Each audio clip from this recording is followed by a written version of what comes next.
you do have to put your heart and soul into it. You do have to be confident, but also be a bit humble.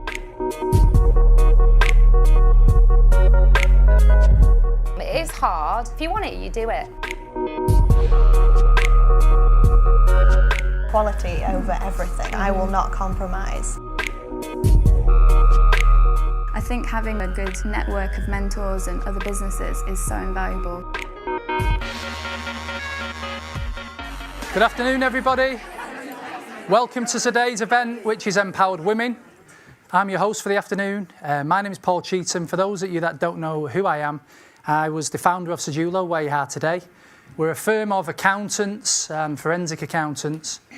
And what we really do is we work with entrepreneurial businesses, entrepreneurs themselves, and we grow businesses, nurture them and deal make on their behalf. So if you don't know what we do, that's what we're here for.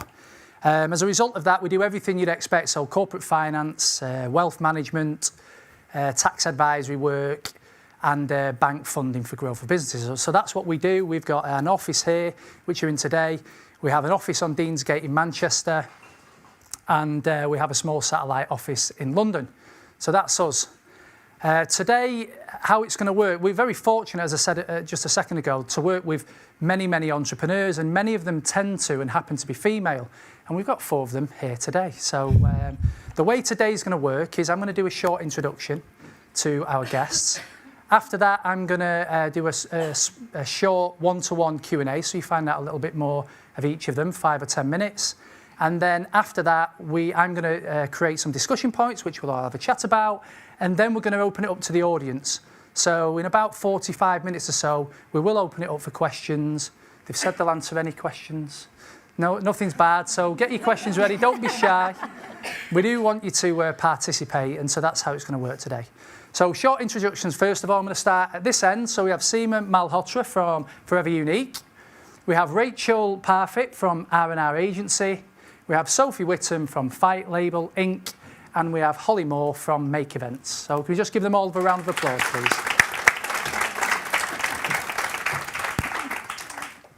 So I'm going to start with you, Seema. Go easy. Yeah. So first of all, you run Forever Unique with your husband, Sandeep, who's here somewhere. In fact, there he is. Yeah. How did you get into that? How did you get into the brand? Was you in clothing first of all, and then how did Forever Unique come about? I studied fashion, that's what I did, and Sandeep's parents, you could call them glorified market traders. Yeah. So, yeah, we've always been in the fashion industry. So 25 years ago, we started with a tiny little showroom in the heart of Manchester, where we would travel, me and Sandeep, twice a week to London, in a battered old white van, not very glamorous. And yeah, we'd go to loads of factories that would manufacture for store groups, and I would buy the overmakes or the discontinued styles, bring them back and sell them to market traders, which we probably got a good couple of years out of, if I'm honest. Yeah. But competition became more fierce. Our profit margins dropped, so it's what could we do next? So for me, the next thing was we went to Paris, heart of fashion, and we became a distributor for 2 brands that are in Selfridges now, Sandro and Marge. I don't know if you've heard of them. And for me, that was the beginning of that hunger of wanting to do fashion, because that opened a massive door to get into independent boutiques and department stores. And to be honest, that's where I think our journey started, because we were distributors for a couple of years, but again, Louis Vuitton bought the distribution rights, so that was taken away from us. And at the time, absolutely gutted, because I felt like we'd found something. It was taken away, but really it was probably, for me, the best thing that ever happened, because it was at that point that I realised that my husband, I think he's the business brains, he had the determination. You're the looks. I'm the looks. I have that creative eye.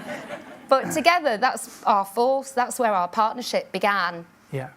And I, to this day, think that's the defining factor in the growth and success of Forever Unique, because we created something we realised at that point, doesn't matter, we've lost it, we will create Forever Unique, Yeah. and that was the birth of Forever Unique at that point. And so you set Forever Unique up, and then you had the early success. Was it Lucy Meck that used to work for you on Towie, and then you kind of Yeah. sponsored Towie? And is that what So raised the brand? we have the London showroom. So Lucy Meck used to work for me there, and she went into reality TV.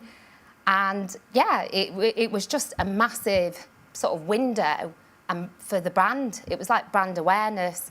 So that was the kickstart. And from there, we started going further afield, started manufacturing. And actually, Sophie on the panel here used to work with me, and she was one of our designers, and then we used to go to the Far East. Yeah. It sounds like it's all glamorous, yet you get to see amazing countries, you get to travel, but It's know, hard. it's It hard. is hard. The hours that we used to put in, but a small collection of 10 pieces that completely sold out gave us the confidence then that, do you know what, we don't need to promote anybody, we Yeah. can do it. And what's it like when you go to Paris Fashion Week? It sounds glamorous, Milan Fashion Week. You do them all, don't you? Yeah. What's it like when you're there? It's really bloody hard work, excuse my language, but it is, it's hard work it's long days from morning, you know, we start probably at 7 and finish 9 o'clock in the evening, but it's what we love. Yeah. I'm not scared of the hard work, it's what I enjoy, it's what I try and instill in all my team. I think if you're passionate and you love something, you just do it. Yeah. It does have its fun sides as well. Yeah, I'm sure. Yeah. So you got Forever Unique up to a level, it's fair to say, and we've got other people on the panel who are very similar, where you kind of got to a level where if you stayed at that level, you could have had quite a nice, easy life, less stressed than I guess what you've got today. But you decided to go from sort of 5 or 10 employees and really gear it up with global distribution, as you just said Yeah. earlier, and kind of really go for that next level. So how's it been since you did that? You know, how have you been since then? To be honest, you're right. We could have stayed at that level, but I haven't worked this hard to stay at that level. Yeah. Why would I just want to stop there? So from being cash and carry, the next step was to go sort of global, and we now have 10 offices around the world, which has been amazing. And they carry our signature collection, which is mainline, glamorous, occasional wear. But again, I didn't want to stop at that level. So currently where we are now is I'm going to put my hands up and be dead honest. I don't feel that we moved with the times quick enough. This whole digital age wasn't my age. I didn't know nothing about it, but I've had to learn. Otherwise, I might as well just Your stay son back tells you there. plenty though, doesn't he? Neil. Yeah, my son tells me, Mum, you're doing it all wrong. And we had to learn it. And now we're heavily investing into a digital platform, social media I've had to learn about. It's the way forward. You've got to move with the times. That's what my kids keep telling me. Yeah. So you're growing the brand. The brand's growing nicely, and as you say, you're all over the world now. Really, it's a global brand. Then you decide to add to that stress by bolting on the Housewives of Cheshire. Not Desperate Housewife, which I called you incorrectly for the first 12 months. But how did that come about? And how did it come about, first of all? So they approached me. The producers came from London. I was at a charity event, and I didn't actually realise, sat next to me with these 2 producers that completely knew everything about me, which really freaked me out, and just basically said that they're looking for inspirational, aspirational women.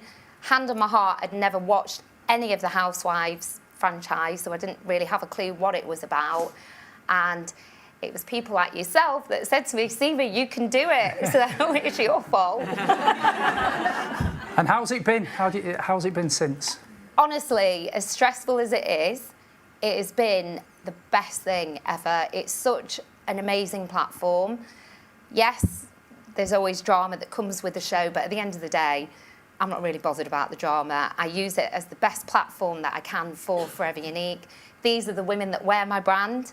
They always have before I even joined the show. And I think we're in series 7, and it's the first time ITV made an advert and called me and said, do you want to do the whole styling? So I kitted all the girls in Forever Unique, so I can't think of a better They really platform. do promote the brand, don't they? Massively. It's been a brilliant platform. It is hard, and you know, I don't know how I do it, but I do have the amazing support of family and friends and everyone around us that just keep saying to me, you can do it. If you want it, you do it.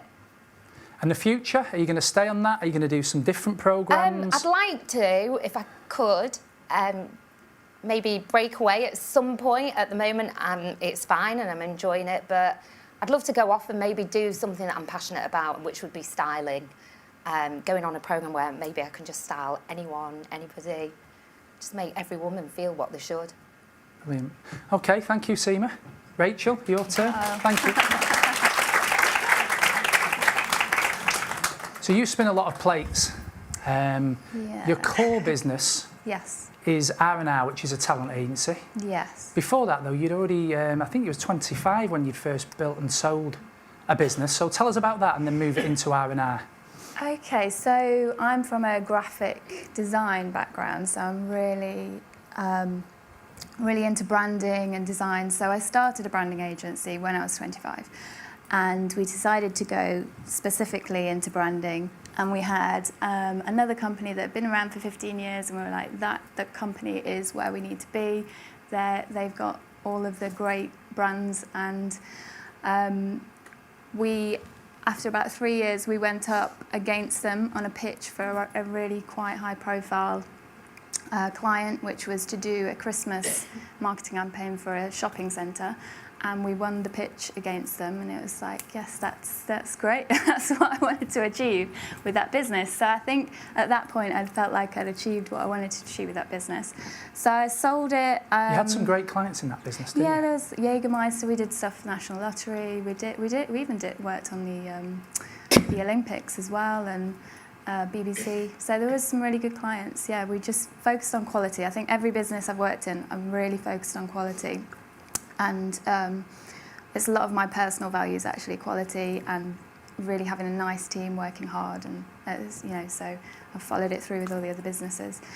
So I sold that business, and I was looking for another opportunity, and I met somebody who had an amazing band in the corporate industry. They had a management company that just weren't working, and they were knocking heads constantly. They had 10 gigs booked in for that year, and he was considering going back to a day job, and I was like, let me give it a go. I know branding, I know marketing, I've got a bit of business background, and we bought out of the contract with this management company, and in that year we managed to get 72 gigs booked into the full year. So other bands were like, can you do the same for me? And other clients were like, do you have any other bands? And it just organically grew into an entertainment agency.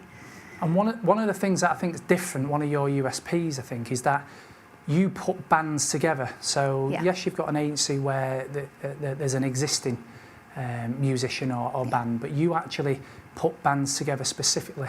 So how does that work? I don't like to ever have anything that's it's not like X Factor, it's all the rejects, is it? Where you how do no, I really don't like X Factor. No, but how do you do that? How do you put them together? So we've just got an amazing network of so many super talented musicians. So they'll be on tour with like The Script or Kylie even. We've got a few that's with Kylie and all sorts of these major artists, but they're in the background. They never really get their recognition. But they are so amazingly talented. So we see gaps in the market. We go, okay, we're creating an 11-piece band right now, a really high-profile one. So we've styled them all black and white. They look really cool.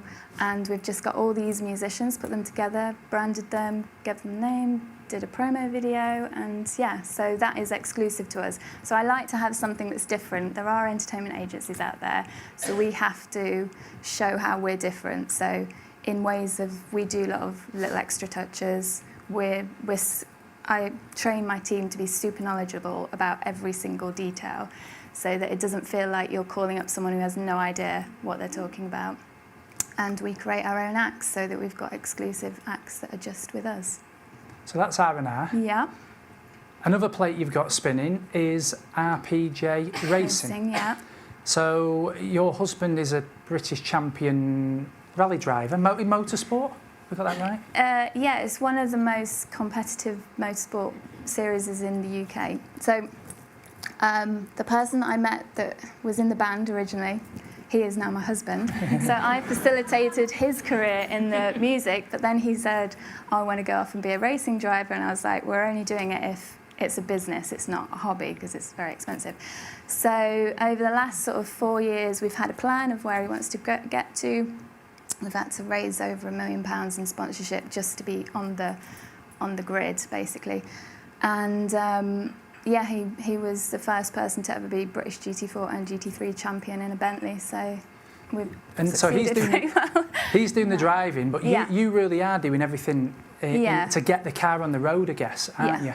And you work with some huge brands on that. Yeah, like we got some really brands. good sponsors actually. Stubber sponsored 1 year, and going into a pitch meeting and saying, you know, can you give me 150,000 and all you get is a logo on a car is like, it's a difficult conversation to have. But yeah, every year we had to raise that sort of money to get the car on the grid. And then we do a lot of extra things. So we took a lot of things out of F1, and again, it's the quality and the extra little bits. So we organised a launch event in Berkeley Square in London where everybody came along and the car was parked in the middle of London, stopped traffic, etc. And we used to take them on guided tours in the garage so they feel part of it. So there was a lot of extras to get the value out of the sponsorship, basically. Amongst all this, you're doing the Goldman Sachs course. I did I think you just finished. I did it last year, actually. Oh, okay. Yeah, I'd highly recommend it. It was really, really good. What is it? I've heard of it, but I actually don't know what it is myself. It's part of Oxford University as well, and I think Leeds University, because I did a residential here in Leeds, a 3-day residential. So they do it twice a year. They pick 60 businesses, and you all go along, and it's a 3-month course where they go through every single part of your business, and at the end of it, you are presenting a growth plan for the next 3 years. So I found it hugely, that it was amazing, all the information I got, because, you know, I didn't go to university. I've never been taught business. I've just done business. So it was really nice to actually find out about how to actually do it properly. And then you all stay in contact, I guess, and was it good for connections? That's one of the best things about it, I think, because I've got such an amazing network. So we were all split up into groups of 5, and we still meet every couple of months, and we all know each other's businesses really well, so we can say, oh, this happened, how do I deal with this? And it's just, I think having people around you, a good like network of mentors and other businesses, is so invaluable, something that I've learned over the last 2 years, which is, So it's highly recommended? Oh, highly recommended. Okay, that's Rachel, everybody.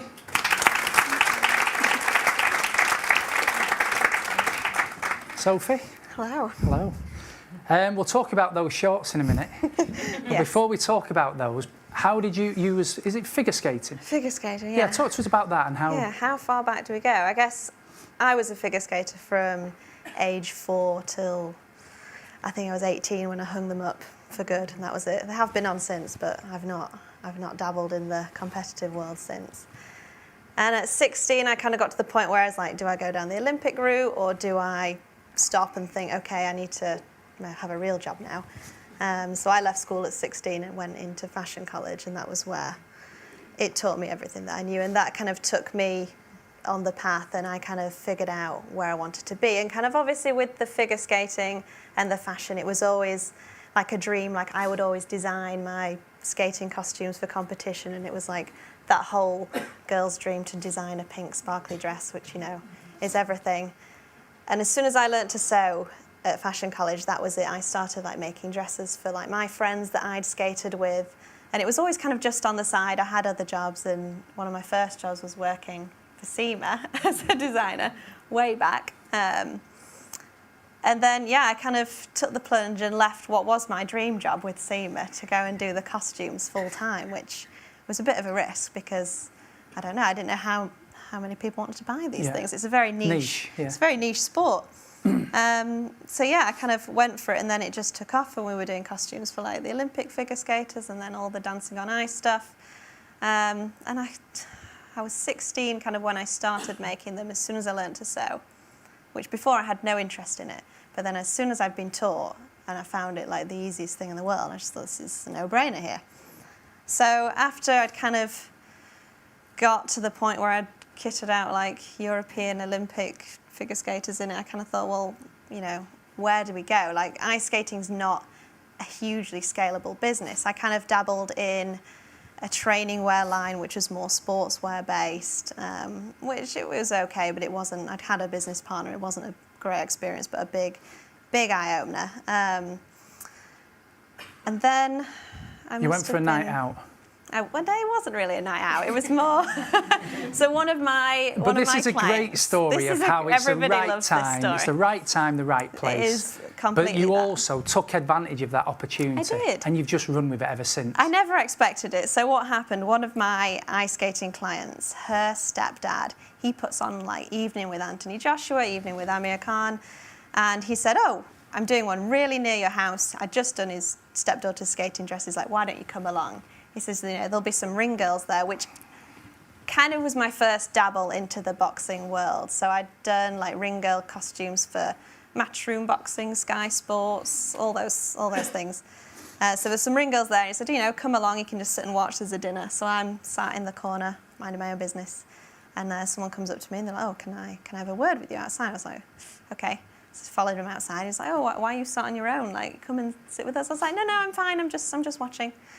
And then 20 minutes pass, someone else comes and asks me. He's like, no, come and sit with us. Like, we don't want you just sat in the corner on your own.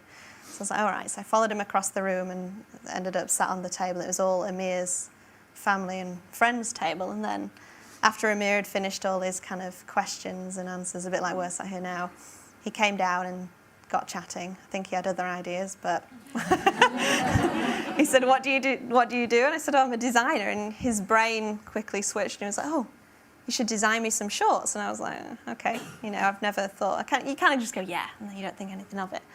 And then 3 days later, I got a phone call and I was like, "Hello?" And he's like, "Oh, hi, it's Amir." And I was like, "Amir?" He's like, "Amir Khan." And I was like, "Oh, hi."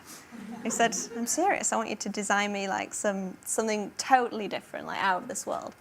So I was like, okay, I thought he is serious now. So he said, "You've got my business manager's number, like take a couple of weeks, then come up to the gym and let's see what you've got." So I was like, okay. So off I went, designed, Googling boxing shorts, thinking, what am I doing? Got no idea. Winged it, went up with all these designs, sat down, Amir's there, his dad, his business manager, his brother, his uncle, his sister, they were all there, and there was me. And I got all these designs out on the table, and his business manager just took one look. Nobody said a word, and I was just thinking, oh no, this has gone horrendously wrong. I don't know what I'm doing. And he went, "You can make these." And I was like, "Yeah." He said, "I want you to make them all." So I went back on my domestic sewing machines that made ice skating dresses, thinking, right, okay, we'll have a go. And then that was it. Amir drip fed them in training camp in San Francisco. He styled it we did t-shirts, he matched it with boots, it all looked great. And his business manager said to me, he's like, "You need to think of a name for this because it's going to grow." And I kind of just was like, no. So I kind of thought of a name, and then it came to do the actual fight shorts, and one of Amir's sponsors made, and they had the rights for 24 karat gold material. So Amir was like, "This is my sponsor, they're going to send you the material." So I was like, okay. It's kind of taken the design element straight out of it. I was like, okay, I'll do what I'm told. So this fabric comes, and it's like this piece of fabric that's all, I'm on the phone, I'm like, I can't use this, it's all cut up, it's no good. They're like, "Do you know how much that piece of fabric cost?" And I was like, okay. So he's like, at trade to them, it was well over £5,000 with it. I'm not kidding, it was this big. So I'm there shaking, cutting it with the scissors, and then made these shorts. And they were the world's most expensive boxing shorts ever seen. And Amir wore them. And literally, the minute he told the press about these shorts, my phone just was ringing off the hook, interview after interview, and it kind of just blew it up. And that was kind of me born into boxing out of nowhere. And that was about 4 years ago, I think. Just 4 years ago. As of November, it'll be 4 years in November. And since then, the people that I've called are like Floyd Mayweather. They're the top. Yeah, it's gone people, from 0 to 100 really quick. Yeah. Kind of not knowing anything. I mean, when I first started it, somebody said to me that, "Oh, you won't be making ice skating dresses in a year." And I was deeply offended. I was like, "I've started this since And literally within 6 months, that was it. I wasn't doing any. It was boxing from morning till night every day. And you do almost all the world champions, the major ones, don't you? Yeah, we make for Floyd Mayweather, Anthony Joshua, Amir Khan, Carl Frampton, Mikey Garcia, you name it. We make for probably the top 1% of the world's. And movies now. And Bruno Mars, you made some shots. I've seen them. Yeah, doing something else with Bruno at the moment, which is quite exciting. But yeah, there's kind of movies. Creed first Creed, the Rocky film with Michael B. Jordan, we did the movie wardrobe for the fight scenes for that, and then Creed 2's out in November, and we've done all the fight wardrobe for that, and I've been out there with the filming with Michael B. Jordan and you're in Sylvester, and I'm in the film briefly. Not intentional, as a cocktail waitress. I've never done waitressing in my life, and then I'm there thinking, oh my God, what am I doing? Brilliant. And then just finally, so I think you've got plans for an athleisure. Yeah, kind of the next steps with Fight Label, I guess, because we make everything we do in-house. I have a team of five girls. One's my mum, who's amazing. And the sewing, like the quality, everything we do is in like leather, python skin, like crazy fabrics.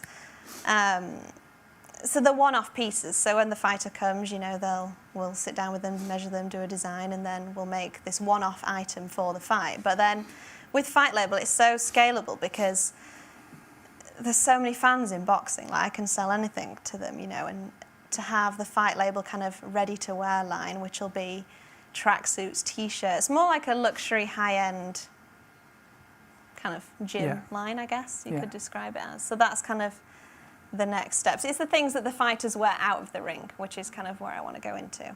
Not your general like JD Sports kind of level stuff. It's more like your Selfridges, Harrods level sportswear. Will that just be for men or women? Men and women. Because I don't have anything for me. Yeah, I think women love that loungewear. It's huge. Oh, they do. And I think, like you'll know, in fashion, some of it's done so terribly, and like I think there's a real gap for like nice. I mean, fast fashion is just killing. It's killing it. The market, like it's. I think there's, like you said as well, quality over everything. Like I will not compromise. You know, there's other people that make boxing shorts, but when you've set yourself with this elite level of client and you're kind of like the Louis Vuitton of the boxing short world, you know, it resonates with them. And if I then bring out a product which is a JD Sports level stuff, it doesn't fit in. So it's kind of gearing your business to keep it going on the right track. Like people say, oh, you could sell hundreds and hundreds of pairs of shorts to like amateur fighters. And I'm like, well, I don't want to diffuse from what I know. Yeah, sure. No. So Okay. that's kind of where we're going. So that's Sophie, everybody.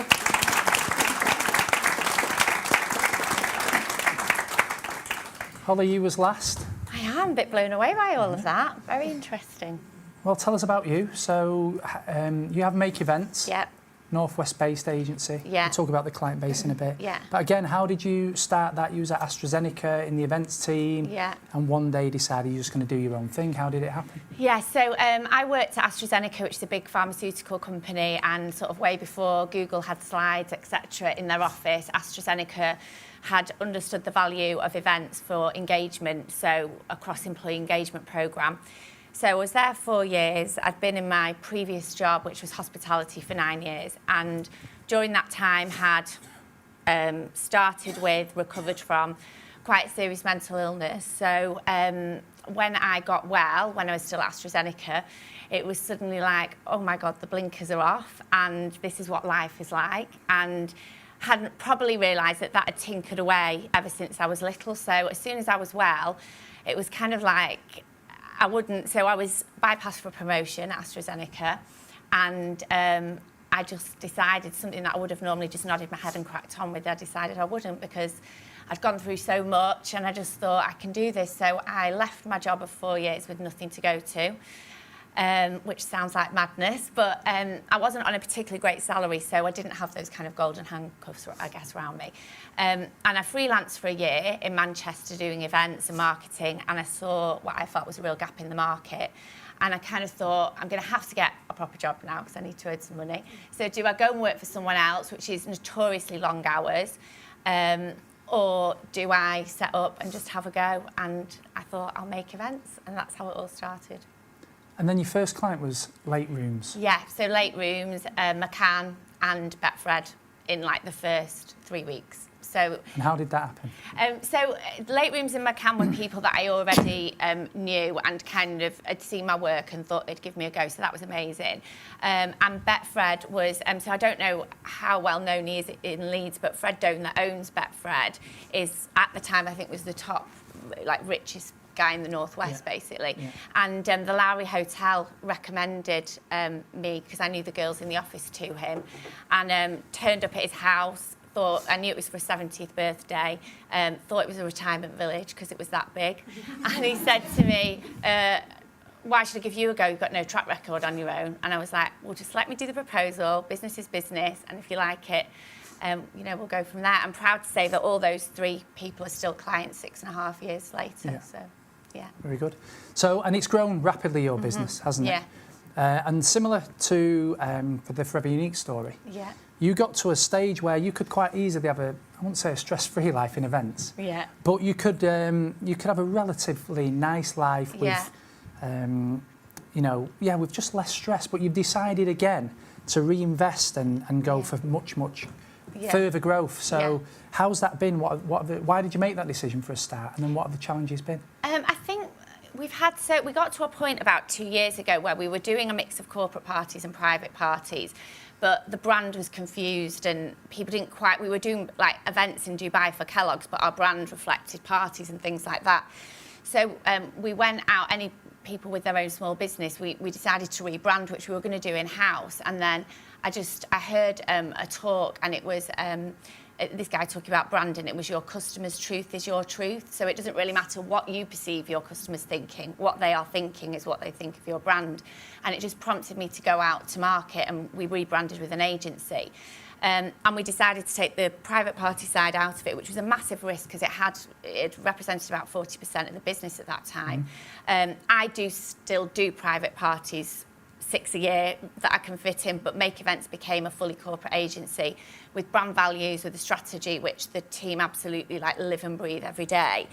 And as soon as we launched the new brand, I mean, last year we had 131% growth. And when you're getting clients calling you and the opportunities are there, I don't know how you could stop. I wouldn't be able, like Seema said, I wouldn't be able to stop because, you know, how lucky are we that we're getting to work with these emerging and these big brands? And I think that's when we just thought, let's go for it and, make this into a proper business. And there's now almost, I think you had 5 a year ago, now there's almost 20. Yeah, blame you for that because you told me I needed to get Getting a lot of blame around it. Your fault, actually. If it goes right, whose fault will it be? Probably not mine. Yeah, and I think with the events model, a lot of people stay small because they'll keep a core of contracted staff and then have freelancers. Yeah. But for me, for everyone to live and breathe that brand, they needed to be working for me, fully invested. And your favourite event that you've done? Was that the Dubai one? Yeah, so I'd say the first international event we did for Kellogg's, we had to find an unusual venue. We found a private island in Dubai, and I think we were about 3.5 years old then. And just to stand and see this sea of Make Events T-shirts looking over the palm in Dubai was a bit of a pinch me moment. It was amazing. Favourite artist you've worked with? I know you two ladies do a lot of work together. Yeah, we do. One Highly of my ex recommend. at Holly's event last night. Yes, Rick, Rachel's husband, I saw at 1 this morning on leaving a stage. You're looking fresh. You're looking fresh. Favourite act, Kylie Minogue. So, just really quickly, have been obsessed with Kylie Minogue since I was about 10 years old, and I've got scrapbooks and wrote in one of my goal-setting books, I will meet Kylie Minogue. And then a client, we pitched her for an event, and she did the event for us. So that was again struck that off my goals list, and Very good. and she signed my scrapbook. Goals hit, goals achieved. Yeah. So, and the future plans for you for Make Events, what do they look like? So this year's been a massive infrastructure year with sort of doubling the recruitment and the growth, setting it up really so that Manchester is like a head office almost. We've just recruited someone from Leeds. So the idea is once by the end of this year, kind of the infrastructure's right, that we'll have satellite sort of teams in Leeds, Birmingham, London, because we are doing it, like we were in Harrogate last night, we are doing events across the country. We just need a base in each area. Great. This is Holly.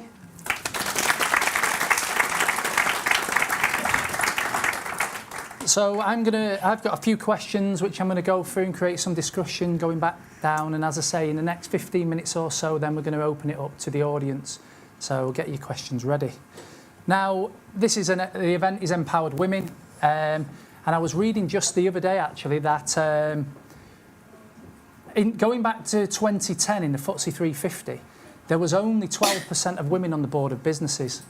And by 2018, that's grown to, I think, 28%. So, you know, by no means is it a 50-50 this, but there's been some great progression. I think out of the 350 companies, there's 12 now that exist that have an all-male board, so 98% of them now include female board members.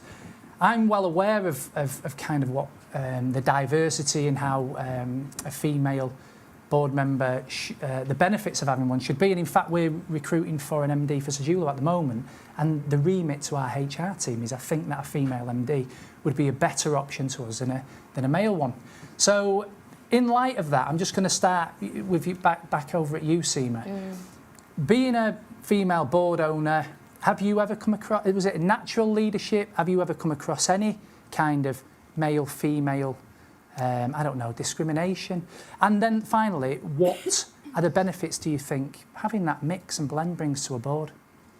Personally, I've never felt any sort of intimidation, maybe the nature of our business, because obviously we have a lot of female employers, a lot of our management are female, because that is the nature of my business. You know, I just feel having a female employer, especially in the fashion industry, in so many different aspects of our business, be it in the design aspect, I just feel a woman understands a woman's body.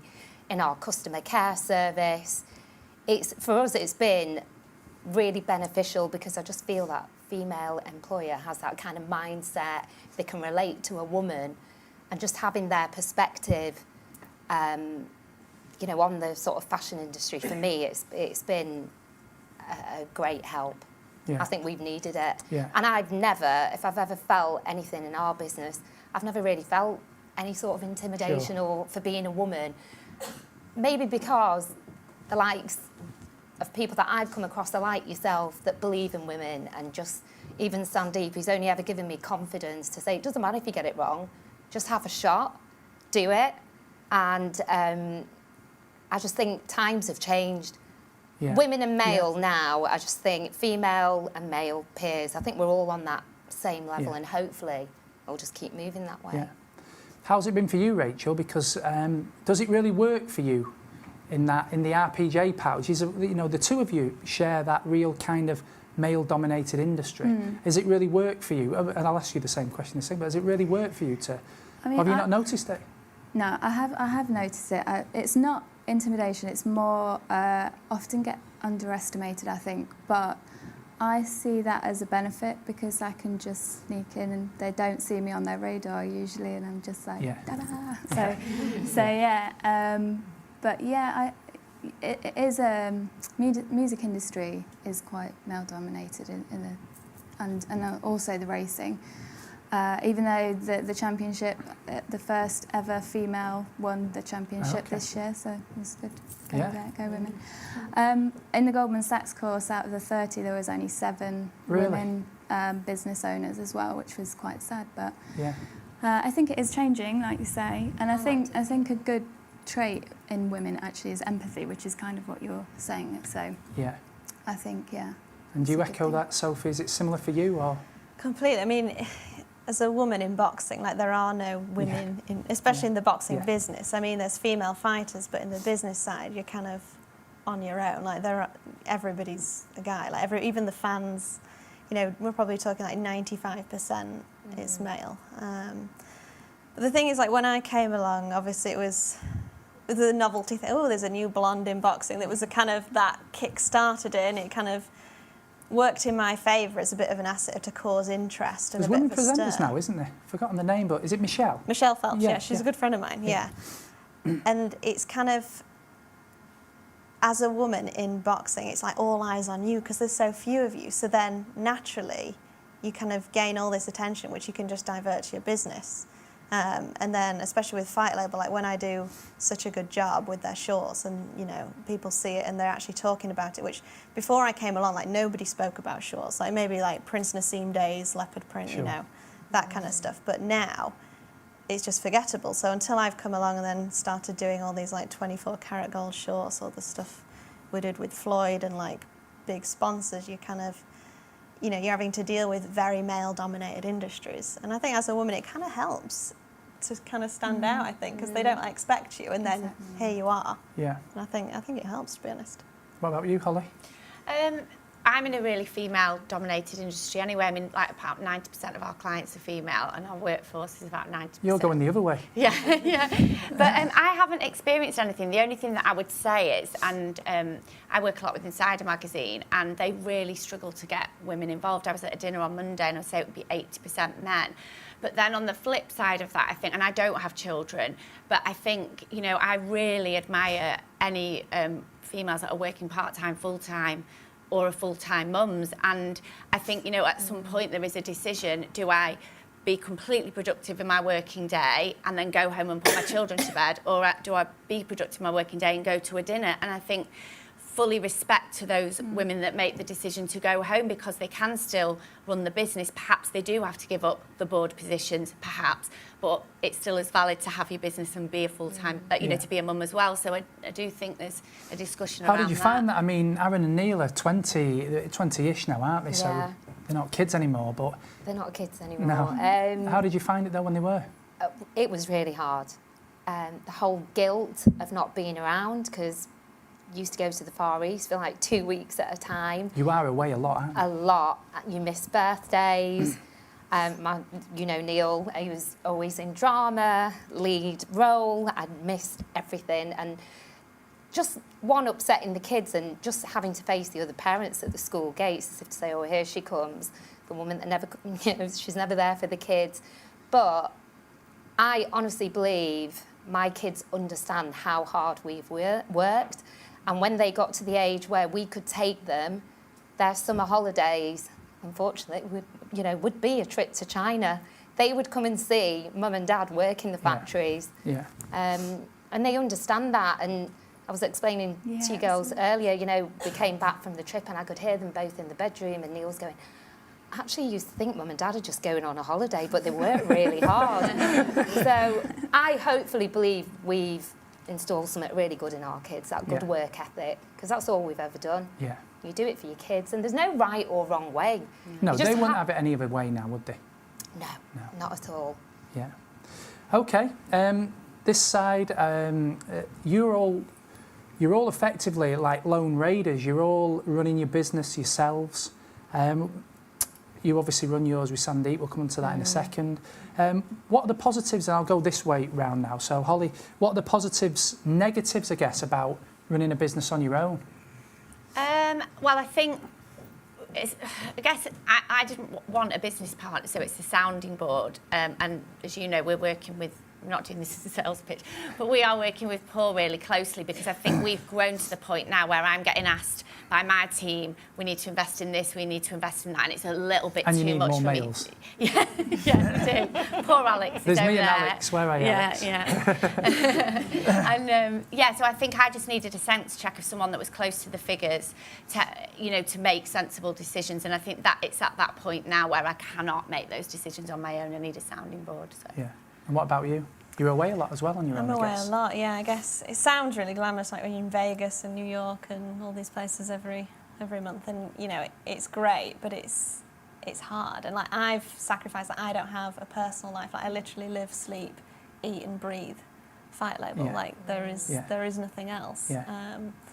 I'd had a business partner, like, years ago, and it was an awful experience. And I actually, when I started Fight Label, I had someone involved, but I then kind of said, you know, I'm doing all the work, and it's kind of a heartbreaking, you know, thing, like, am I going to just shut it down because I'm doing everything, and then just start, rebrand it, do it all again? And I was very fortunate, they went, yeah, hands up, you are doing everything, and then just let me kind of carry on. So, you know, the minute you kind of become 100% of something, I've given 100% of myself to it. And it is hard, and I think unless you're prepared to kind of sacrifice the most, you're not going to get the most out of something, because it is all consuming all of the time. Yeah. Rachel, do you have a sounding board or do you use Goldman Sachs for that? You mentioned a bit earlier. Yeah, no, I do now. I've realised the importance of it, because it can be such a lonely thing. Like, big decisions are on your shoulders and you don't have anyone to talk to. And Rick is a director of the company, but is not involved in the business side. So if I said, should we do this? He he's in the creative side of it. So yeah, I do now. I've got the Goldman Sachs people. I've got business mentors. Ask you guys. I think it's really important because it can be really lonely and it can, really get you down if you don't have like a network of people. So, yeah. Seema, what are the cons, and are there any pros? No, listen, it's amazing actually what we've had and what we still have. God, that sounds really bad. We work really well, and I think the reason we work well, we work in two separate areas. He's the numbers guy, strategy, growth. I'm the creative person. But I've not found it difficult, honestly. I don't know how it's worked. Everyone asks me, you're married to the guy, you work with him, how the hell do you cope with it? It's actually easier being at work with Sandeep than being at home. Swear to God, if we were left in the house on our own for a week, we'd probably kill each other. You got a dog just to keep him busy, didn't you? Yeah, that's what we've done. We've got Milo. Sandeep, Milo and me. But at work, it does work. And the only downside I'd probably say of a sort of a partnership, working relationship is we never switch off. Yeah. So, a date night for us, we'll be talking about the orders that have come through, certain styles that haven't worked, the best sellers. We never switch off, but we're going to start to switch off from today. From today. And then, from a work-life balance perspective, how do you manage that? What things do you do to manage that? Do you know what? At the moment, such a struggle. I don't know how we even get through every week. The years seem to be going quicker. We were talking about this, we've just been away, and I actually said to Sandeep, we need to get some sort of balance in our life, because at the moment, we're running 100 miles per hour. There's not enough hours in the day. So we know that's something that we need to create just for our own sort of sanity and for, having that quality of life. Because at the moment, it's hard because not only have we created, obviously, Forever Unique, but doing the show it's long hours. It probably looks all glamorous and a whole lot of fun, but it's hard work. Yeah. Rachel, work-life balance? Similar to you, actually. Not great, but better than it used to be when I was 25, actually. I never, ever stopped then. And I feel like I missed quite some good years, actually, of just solidly working. So, I need to improve on that. I don't work as often, try and have evenings off. And because it's a similar date nights, it's just talking about work as well. All we ever do. So, I need to improve on that. For you two, exercise. You both seem to be demons in the gym, you two. I'm obsessed. I know. Just How won important tribe is? I know. You've just what? I've just won tribe games. Oh, well, yeah. What was that then? Like a day of just hell, just a day of hit workout. Yeah. And I was like, I'm not winning this. Yeah. You'll be in that boxing ring next year. They all get me, just do a bit, and you kind of think, at first I was like, no, then after a bit, I will. So they kind of do teach you. But when you talk about like Anthony Joshua, how to throw a punch, you can't really say no. I've had a hug from him, but he nearly killed me. I wouldn't want to punch. Yeah, so kind of gym is my release. I get up at 6 every day, go straight to Tribe Gym, work out, do this insane workout, and it's the one place that I switch off because it's that high intensity that I can't physically think about work. So people ask, what do you do to relax? I go to the gym, and they look at me like, are you insane? And then they see the level of workout, and it's so hard. They're like, but I said it physically switches me off because I get home, say I leave work at, I don't know, like 7, half 7-ish, but then we ship like 70% of the stuff. Like most of my clients are American, so when I get home, they're all awake. So my day, I always say I do at least 2 shifts a day. So I'll do the fight label in the design studio and workshop in the day, and then get back and actually start all emails, all this, phone calls, Skype. It never stops. And I'll go to bed at like 12:1 and I get up at 6 again. So Yeah. it's, And that's hard because It you is can't even hard. switch off. no, Like, I don't have when time for friends Yeah. or anything. It's You need to download Headspace. Yeah. Yes. I know. Have you? I need to do that. And what's yours? Similar to you, so I'll get up do 6 o'clock most mornings, run at the weekends, things like that. But it's just my, like I've not trained today because I had an event till like 1 last night, then had to do a pitch overnight that's got to go at lunchtime. So I've not trained this morning, which is really rare for me because I feel much more on my A game. I feel like if I've just moved my yeah. body. Yeah. So yeah, that's my switch up. And actually, I think now we're sort of in the last year, Monday to Friday, evenings, daytimes, whatever, is all completely work. But I do try and carve out some time at the weekend for friends and family now as well. Because then I go back on a Monday a lot more Yeah. refreshed. So So you all share a commonality in that. You're involved in stuff that you all love, and you can see that from your answers to the questions. I think one of the frustrations with when you're at school is, I remember when I was getting my GCSEs, and they were going to be pretty good. So they said, oh, you need to get a job, and there's a job going down the road as a mechanic. Because kind of that was how the school pushes you, but you've all found something you love in an area that you love, and I guess you're all pushing in that area, right? So what would because there's this room, and then it's also being filmed right now, so it's going to be on the YouTube, the Sedulo YouTube channel, and it's going to be on a podcast channel. But so for maybe the younger people that might listen in or watch this after, what would be your advice on them lines? And again, we'll start at this end, but what would be your advice to people about following what they do or following what they love? Sorry. Well, when I was younger, I really wanted to do fashion, but I had quite a traditional father who was like, why you want to be doing fashion? Be doctor, be accountant. But I didn't want to do any of those things. And I was like, Dad, but that's what I want to do. And it was only actually till I met Sandeep that he was like, she needs to be doing what she's passionate about. Yeah. And I got a scholarship to go to St Martin's, but my dad was adamant I wasn't going. So I didn't go, but I was just lucky that I met Sandeep at that time. And I never gave up. Like, it was all I wanted to do. So I think if it's something that you are so passionate about and you have that dream, you can do it. Work hard, but think smart. And just to have that courage, don't give up. Honestly, because I at one point was like, right, well, if I can't do fashion, I'm not doing anything. Yeah. Because that's what I want to do. And I didn't give up, and I just believed in myself, and luckily met someone who believed in me and gave me that chance. Yeah. It can happen. Yeah. Rachel, you always think you was going to be in entertainment? No, not at all. I didn't ever think I'd be in the music industry. I always knew that I wanted to own my own business. I didn't want to work for anybody. But I didn't really know what in or what to do.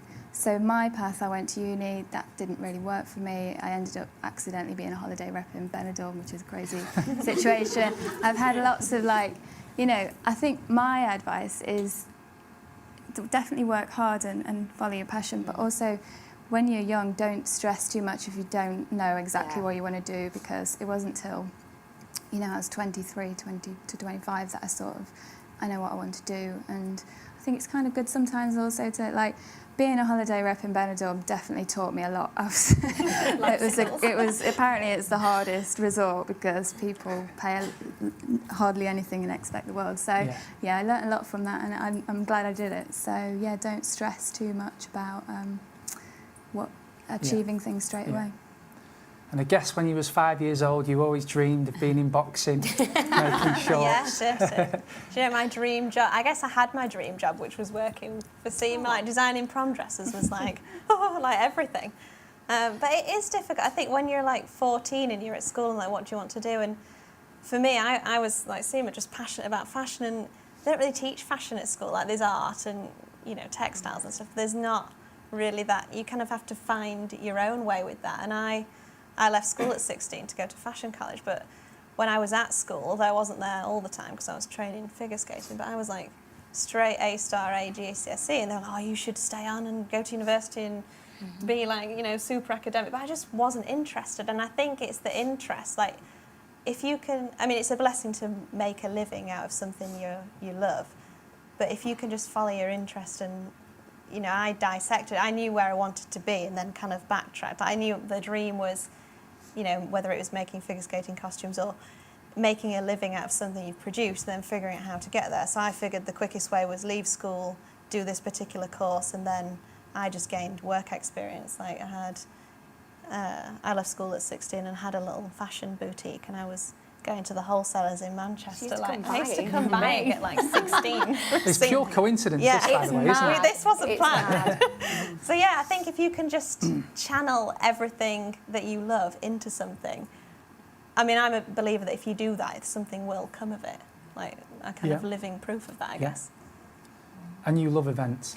Yes, I love it. Going to them, organising them. I think what I would say, a little bit like Rachel, is that, you know, I didn't really know what I wanted to do. I knew I wanted to do something to make a difference. I loved customer service. I just love looking after people. I wanted to have a coffee shop like Daphne in Neighbours. So I didn't start my business until I was 35. Genuinely. I really like Daphne. Wasn't she? I loved her. I, you know, 6.5 years ago, I was earning, 20 grand a year. I've now got a multi-million, business with 16 staff, and, to what? If statistics are to be believed that 25% of people in the room have suffered with mental health, don't think that you can't achieve, because I started my business at 35, and, I'm a massive believer in goal setting and writing things down and planning and visualising them, and you can achieve at whatever age you want to. It's not too late if you still don't know at the moment what you want to do. Brilliant. Right, last question for me, then I'm going to open it up. One more question then, and that is, just quickly, we'll go this way round. There might be some people sat here right now that are thinking, I can do this better than where I'm working. There's better ways of doing it. I'm banging my head against a brick wall speaking to the management and the boss. Should I go alone and do it? What's the advice? And we'll start this way with you. Weigh up the risk, and if you can handle the worst that can happen, do it. Yeah, I think you have to go with, I'm firm, if you know in your gut that that's what's right, then you have to just push for it. I think just don't hold back. To be honest, I think they've said it. Yeah, exactly. Weigh up the risks, I think, is quite important, though. I don't think everybody should just go leave their jobs tomorrow. But if you really want to do it and you know you can do it, then go for it. Absolutely. Yeah. We definitely have taken so many risks, but calculated risks. So I think that's the way forward. Yeah. But you've got to take them risks, because you're never going to know if you don't do it. There's no regrets, is there? There's no regrets. No. I hate actually saying regrets, or oh, I failed at this. So what if you failed? Yeah, I agree. It's some failures that I think have made us believe that, even now to this day, I'm working 10 times harder. Yeah. Because I've still yet to succeed. Yeah. I still don't feel I've done it. Yeah. I think that is the attitude of an entrepreneur as well. It is no regrets, isn't it? Yeah. Every day is a learning day. Everything that happens to you is an opportunity, and I think that's the mindset. Very often. Okay, Alicia is over there. She's got the mic, so if you put your hands up with any questions, and then she will find you and ask away. So put your hands up with questions, please.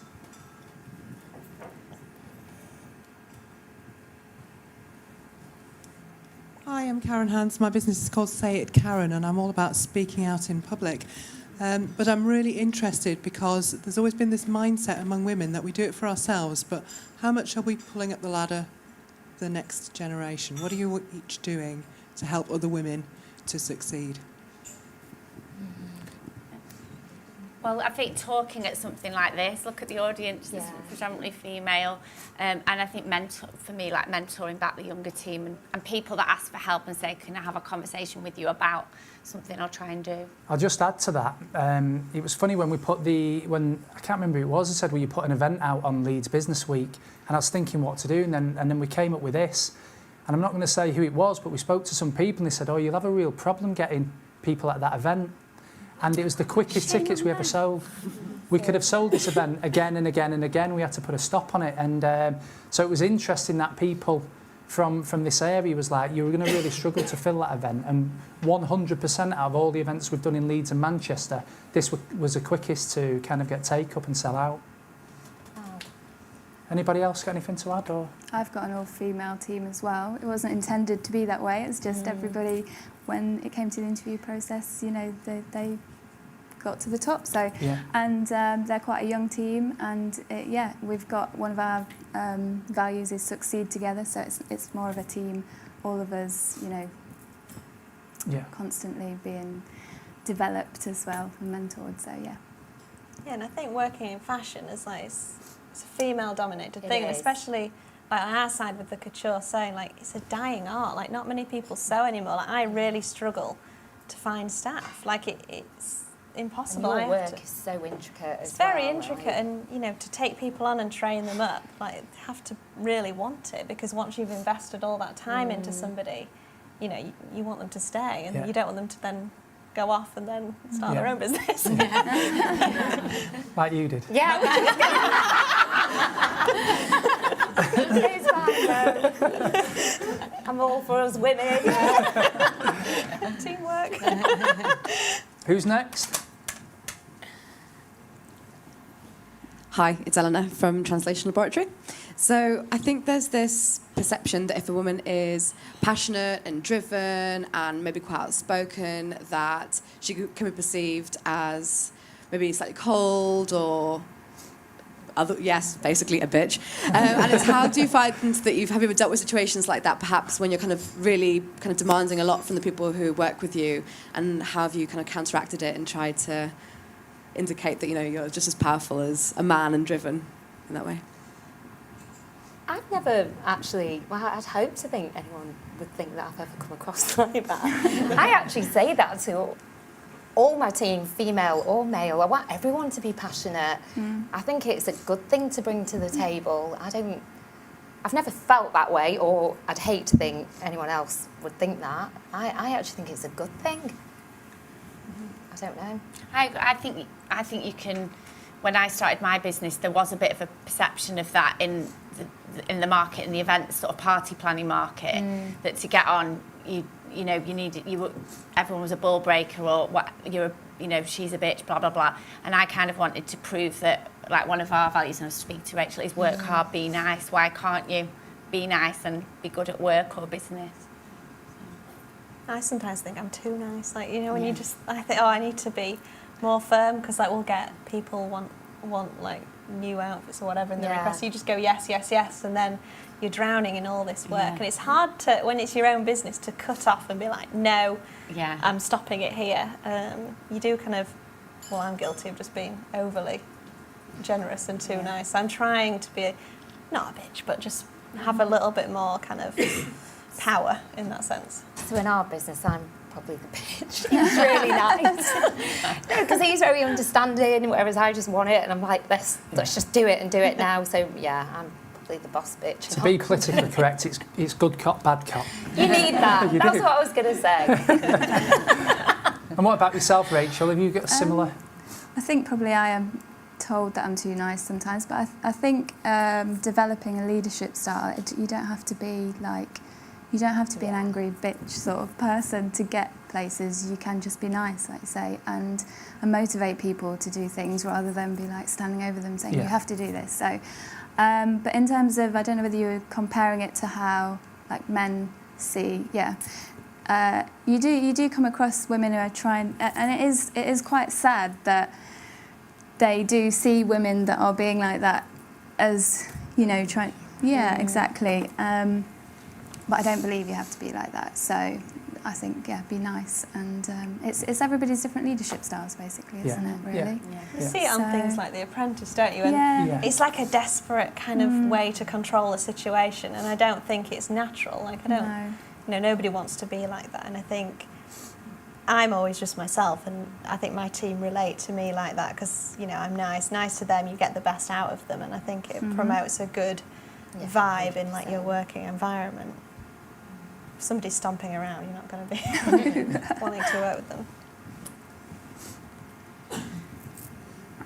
Hi, I'm Georgia. I'm from Yorkshire Bank, but I suppose this question is specifically me as a working parent, a working mother. This event's called Empowering Women, and I just wondered what each of you in your own businesses, or if you haven't yet faced the issue, you know, when it comes about, what would you do to empower returning mothers to work? Because certainly when I was came back from maternity leave, I had very little support from the company I worked with at the time, and it took me a couple of years to actually get back to my A game, as it were. And over 40% of mothers who return to work end up leaving the profession they've worked in because of that lack of empowerment. So I wondered what advice you have for that. Sorry. Good question. No, go on. No. See, we're so nice. I think I'm the nice boss. Go on. I've got someone who's got a 3-year-old, so she is not returning to work because when she was with us, she'd already got a 3-year-old, and I think being a mother is the hardest job. Much harder than the job that I'm doing. I think it's so hard. So yeah, it's understanding that is another job, and you know, she'll often say that her boy's sick, and you know, it's just being understanding that there is, you know, a bigger priority there. But also, I feel like not necessarily treating them as a mother in the office. Like Maria, who works for me, has got so many skills, and you know, I don't want the whole being a mother to define her, and she's just amazing at the job she does. So, yeah. I was just going to say the same, really. It's all about understanding, and being a mother myself, I know how hard and difficult it is. And we've had several members of staff that have gone away, had a baby, and they're all back on board. It's just being there and showing that support to them, really. Yeah, I have she's like my main seamstress, Sarah. She's worked for me for 5-6 years now. She came voluntary, and then when she was heavily pregnant, she went, I just need to do something. She loves sewing, so she just came. I was doing the ice skating dresses then, and then she went off, had the baby, came back and went, right, we make boxing shorts now. She was like, okay. And so she's kind of adapted, and you know, she'll have problems with her. She's got 2 kids now. And like if one of them's sick, or you know, yesterday she said to me, "Oh, Georgia's got a puppet show at school, but I can't go." And I said, "Well, just ask me. Like, you know, you can't miss out on those things. Like, I sacrifice so much of my own personal life, and I'm not even a mother, and I'd hate for my staff to miss out on their children growing up. Like, it would just not be fair." Yeah, we've had one person return to work who's been with us right since the beginning, so we've just shaped her role as her personal life has changed with the baby, and then we try and really push to the team as well the freelance model for when they do have children. We make them realise that is an option for them, that they could drop into that model. Thank you. Any more questions?